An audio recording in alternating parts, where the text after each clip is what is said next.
I caught my entitled sister kissing my boyfriend a week before her wedding. I told her fiancé. I thought he ignored it, but he shocked everyone at the wedding. As a 29-year-old woman, I found myself in a challenging situation involving my 27-year-old sister and my 30-year-old boyfriend. My sister's wedding was fast approaching, and I began to notice that her behavior around my boyfriend was becoming increasingly peculiar. Initially, it wasn't anything overt, just small, subtle actions that left me feeling uneasy. It began with seemingly innocent comments, where my sister would often say things like, "Wow, you're so funny," in response to my boyfriend's jokes even when they were not particularly amusing. She laughed a bit too enthusiastically at everything he said. At first, I tried to dismiss it, thinking that perhaps she was just being overly friendly due to the excitement surrounding the upcoming wedding. However, as time passed, I began to notice more troubling signs. She started to find excuses to touch him casually, like placing a hand on his arm during a conversation or lightly bumping into him as she walked past. These gestures were subtle yet unmistakable. I also observed her eyes lingering on him a bit too long when he wasn't looking, which made my stomach churn with discomfort. One evening, after we returned home from a family dinner, where my sister had been particularly flirtatious, I decided to talk to my boyfriend about it. I turned to him and asked,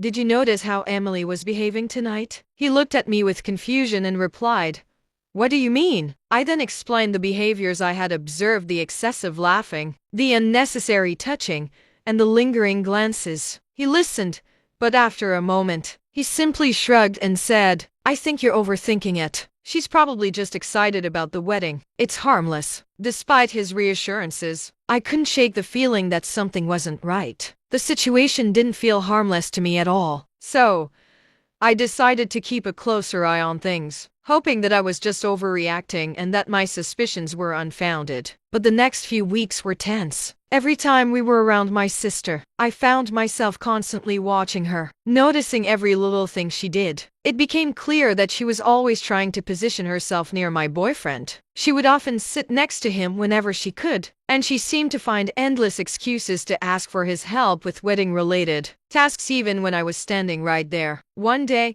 we were all at my parents' house for a family barbecue. At one point, I went inside to use the bathroom, and when I returned, I saw something that made my heart sink. My sister and my boyfriend were talking quietly in a corner of the yard, standing unusually close to one another. My sister was giggling at something he said, a sound that made my stomach churn with unease. The moment they noticed me, they quickly stepped apart, and my sister walked away as if nothing had happened. I felt a wave of nausea and anger but decided not to confront them on the spot, not wanting to create a scene at a family gathering. Instead, I waited until we got home that night. When we were alone, I tried to approach the topic as calmly as I could. I asked my boyfriend what he and my sister had been discussing earlier. He seemed surprised by my question and explained that they were just talking about some wedding details, like the music selection. His response didn't satisfy me. I couldn't help but question why such a simple conversation required them to stand so close together. He sighed,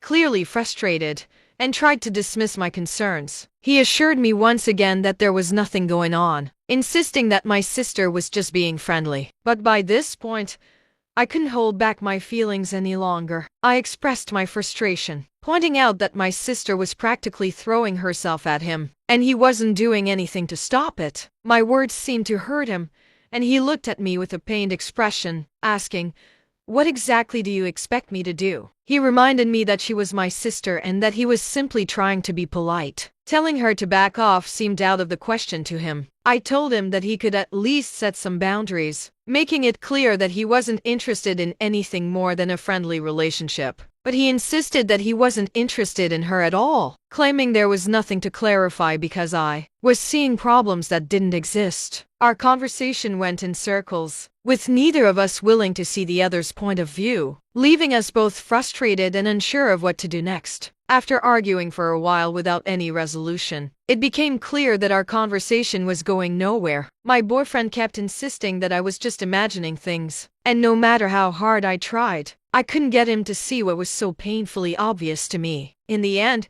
We both went to bed feeling angry and frustrated, with the issue still unresolved. The following day, I realized that I needed to confront my sister directly. It was clear that avoiding the issue was only making things worse. So, I decided to call her and ask if we could meet up for coffee. She readily agreed, her voice cheerful and seemingly unaware of my growing concerns. We arranged to meet at a small cafe near. I was anxious, my fingers gripping my cup tightly as I stirred my tea. My sister, on the other hand, was beaming, rambling excitedly about her upcoming wedding. She seemed completely unaware of my unease, which only made the situation more agonizing for me. After several minutes of her chatter, I realized I couldn't keep it in any longer. I cut her off mid-sentence, my voice unsteady as I told her we needed to have a serious talk. My sister, startled by the abrupt shift, blinked at me in confusion and asked what was going on. Taking a deep breath,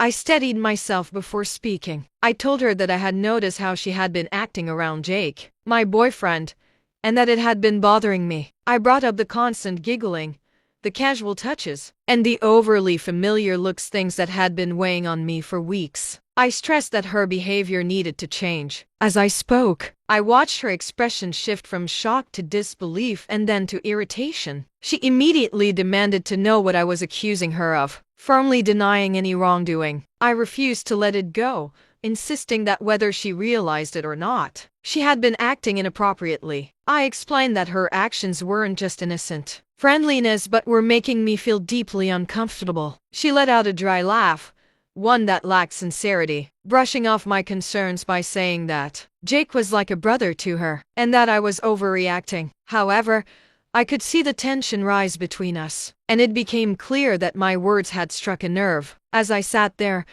I knew this wouldn't be an easy issue to resolve, and our already strained relationship was only going to suffer more. I finally let out my frustrations, pointing out how she constantly found excuses to be around my boyfriend, to brush against him, and to laugh at every single joke he made, even the ones that weren't remotely amusing. It was obvious to me what she was doing, and I couldn't ignore it any longer. Her face turned red with frustration and disbelief. She was clearly caught off guard by my accusations, especially given how close it was to her wedding day. She fired back, questioning my trust and implying that I must be deeply insecure to even think she would behave that way. Her words stung, but I refused to back down. I tried to explain that this wasn't about insecurity but about boundaries. I told her that she had crossed a line, and it wasn't acceptable. Suddenly, she stood up, her chair scraping harshly against the floor, signaling that she was done with the conversation. She declared that she wasn't going to sit there and listen to what she called delusional accusations. She made it clear that if I didn't trust my own sister, then that was my issue,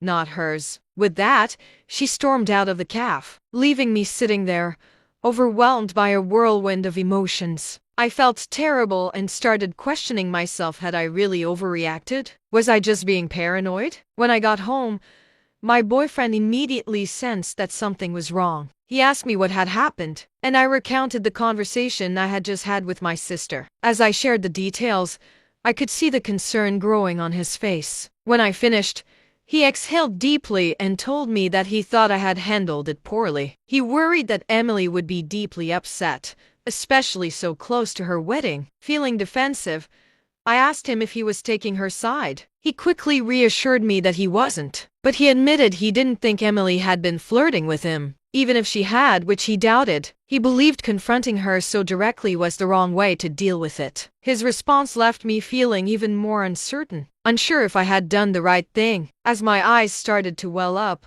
I asked, "So what was I supposed to do? Just ignore it?" The frustration and pain in my voice were impossible to hide. Sensing my distress, my hands shook slightly as I stirred my tea, nerves creeping up my spine. My sister, however, remained cheerful, chatting nonstop about her wedding details. She seemed completely oblivious to my discomfort, which only made the conversation more excruciating for me. After several minutes of her talking, I realized I couldn't hold it in anymore. I cut her off mid-sentence, my voice carrying a weight I could no longer conceal. I told her we needed to have a serious discussion. My sister, thrown off by my abrupt shift in tone, frowned at me in confusion and asked what was wrong. Taking a deep breath to collect myself, I began to speak. I explained that I had noticed the way she had been behaving around Ryan, my boyfriend, and that it was making me deeply uncomfortable. I pointed out the constant giggling, the unnecessary touching, and the long glances, things that had been troubling me for weeks. I firmly told her that she needed to stop. As I spoke, I watched her face shift from surprise to disbelief and then to irritation. She immediately fired back, demanding to know what I was accusing her of, and completely denying that she had done anything wrong. I refused to back down, insisting that, whether intentional or not, she had been acting inappropriately. I told her that her behavior wasn't just harmless friendliness, it was crossing a line. She let out a sharp laugh, one devoid of any real humor, and brushed off my concerns, claiming that Ryan was like a brother to her and that I was overreacting. But I could tell that my words had unsettled her. The tension between us grew thick, and it became clear that this issue would not be easily resolved. Sitting there,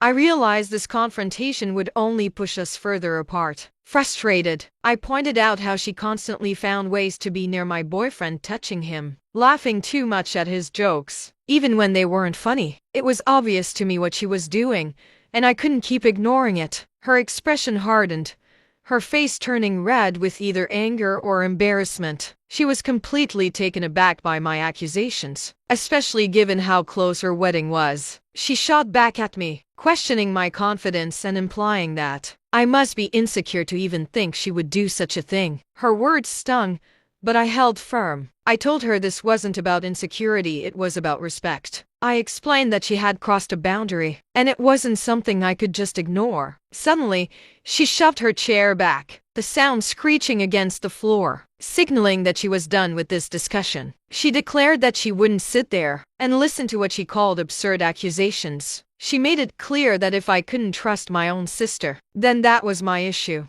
not hers. With that, she stormed out of the cafe, leaving me sitting there, a storm of emotions swirling inside me. I felt sick and began to doubt myself. Had I overreacted? Was I truly being paranoid? When I got home, my boyfriend immediately noticed that something was off. He asked me what had happened, and I told him everything about my confrontation with my sister. As I explained, I could see the concern growing on his face. When I finished, he sighed heavily and told me he thought I had handled things poorly. He worried that Lily would be deeply upset, especially so close to her wedding. Feeling defensive, I asked him if he was taking her side. He quickly reassured me that he wasn't, but he admitted he didn't think Lily had been flirting with him, even if she had been, which he doubted. He believed confronting her in such a direct way was not the best approach. His words left me feeling even more uncertain, unsure if I had done the right thing. As my eyes welled up with tears, I asked,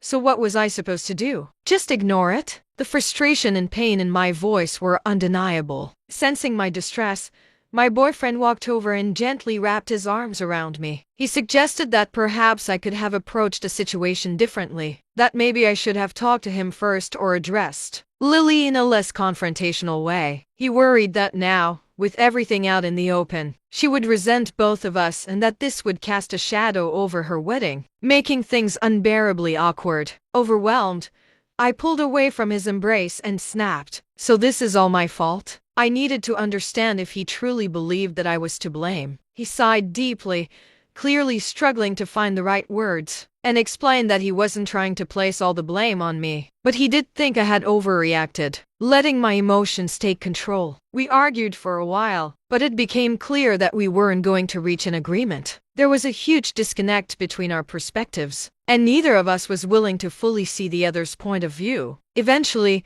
he decided to go to bed, leaving me alone with my swirling thoughts and growing uncertainty. The following days were filled with tension. My sister completely stopped speaking to me, creating an aching distance between us. My parents, having noticed Lily's distress, called to ask why she was upset. I tried to explain my side of things, but I could tell from their reactions that they, too, thought I had overreacted. As the wedding day approached, I found myself struggling with what to do. I was supposed to be a bridesmaid, But now that role felt like a burden. I wasn't even sure if Lily still wanted me there. My boyfriend, on the other hand, was still invited, and he suggested that we both attend to show there were no lingering hard feelings. But the thought of standing there, watching my sister get married, knowing how much anger and hurt existed between us, made me feel sick. The entire situation had spiraled into a tangled mess, and I had no idea how to fix it without making things even worse. I tried calling Lily several times, but she ignored my calls. She never answered my voicemails apologizing and saying we should talk. I even went to her apartment, but she closed the door in my face. My anxiety grew as the wedding neared. Though I wasn't convinced, my boyfriend kept telling me to let it go, that everything would blow over. One night, I had a dream that I showed up to the wedding and everyone turned to stare at me, whispering and pointing. I woke up in a cold sweat. Then, everything escalated. Lily told our mother about our argument, and my mom was furious. She called, yelling about how selfish I was to start drama right before my sister's wedding. "How could you accuse your own sister of that?" she shouted. She refused to listen as I tried to explain my side of things, telling me I needed to fix this immediately and apologize to Lily. The stress on our family was unbearable. Lily still wouldn't talk to me, and now my parents were upset too. Ryan, my boyfriend, kept insisting I had blown things out of proportion, which only made me feel even worse. A week before the wedding, I went to my parents' house, hoping to smooth things over. As I approached the front door, I heard low voices coming from the side of the house. Curious, I stepped into the garden and stopped dead in my tracks at what I saw. There, partially hidden behind a large bush, were Lily and Ryan, wrapped in a tight embrace. They were kissing passionately, her legs wrapped around his waist, his hands sliding beneath her shirt. They were so caught up in each other that they didn't even notice me standing there. It felt like the air had been sucked from my lungs. For a moment, I couldn't move or speak as the weight of what I was seeing sank in. A wave of fury and betrayal crashed over me. My emotions took over, and I found myself screaming, "What the hell is this?" My voice shook with pure rage. Their reaction was immediate. My sister and my boyfriend jerked apart, their guilty faces saying everything. Lily's complexion turned ghostly pale as she realized she had been caught, while Ryan fumbled for words, stammering, "It's not what it looks like." But it was exactly what it looked like, confirming every fear and suspicion that had been gnawing at me. Tears streamed down my face as I choked out, "How could you? My own sister and my boyfriend?" The pain in my voice was unmistakable. Lily, too, began to cry, her voice quivering with regret as she tried to apologize. "I'm so sorry," she sobbed, struggling to explain. "We didn't mean for this to happen." But I couldn't bear to hear any of their excuses. The betrayal was too deep, too raw. Without another word, I turned and fled, running back to my car. Their desperate calls for me to return fell on deaf ears. As I drove away, my mind spun with disbelief and hurt. As I sped off, my phone began to ring repeatedly, first Ryan, then Lily, and finally my mom. I couldn't bring myself to answer any of them. The pain was too fresh, too overwhelming. When I finally arrived home, I felt numb. I immediately packed a bag with some clothes and the essentials I would need for a few days. I couldn't stay here, not after what had just happened. I sent Ryan a final text message, simply stating, "We're done. Don't try to contact me again." Then I turned off my phone, cutting off any further communication, and left. Now I'm writing this from a hotel room in a nearby city, unsure of what my next step should be. With the wedding just a few days away, I know there is no way I can attend. My relationship is shattered, and the bond I once shared with my sister may be irreparably damaged by this betrayal. It feels as though my entire world has been turned upside down. Everyone made me feel like I was crazy for suspecting something was wrong. But in the end, I was right all along. The pain of that realization is almost too much to bear, and I find myself questioning how I will ever be able to trust anyone again after this. So, Reddit, any advice on how to move forward from here would be appreciated. Update: after the devastating shock of discovering my sister, Lily, with my now ex-boyfriend Ryan, I spent several days in a fog, struggling to process what had happened. My phone constantly buzzed with messages and missed calls from both of them, as well as from my parents, but I just couldn't bring myself to respond. I was too overwhelmed, too hurt. Eventually, though, I realized that Jake, Lily's fiancé, was one person who definitely needed to know the truth. With a heavy heart, I made the difficult decision to call him. When Jake answered, I could hear the confusion in his voice. He asked what was going on, mentioning that Lily had been in a terrible state, saying that I had disappeared and wasn't responding to anyone. Taking a deep breath, I began to explain everything to him. I told him about the suspicions I had initially had, how everyone including Ryan and Lily had brushed off my concerns, and then I described in detail the scene I had witnessed in my parents' garden. Jake listened quietly, not interrupting, only occasionally making a small noise to let me know he was still there, absorbing everything I was saying. When I finally finished, there was a long, heavy silence on the other end of the line. Then, in a controlled, measured voice, Jake simply thanked me for telling him, adding that he needed some time to process this information. With that, he ended the call. Afterwards, I sat there, staring blankly at my phone, wondering what Jake would do now that he knew the truth. As the wedding day approached, I heard nothing further from him or from the rest of my family. Lily had ceased trying to contact me, and I began to suspect that she had somehow managed to convince Jake to forgive her. The thought that she might actually escape the consequences of her actions, that she could go on to have her fairy tale wedding while my life was in shambles, made me feel physically ill. I realized that there was no way I could attend the wedding. The idea of watching Lily walk down the aisle, knowing what she had done,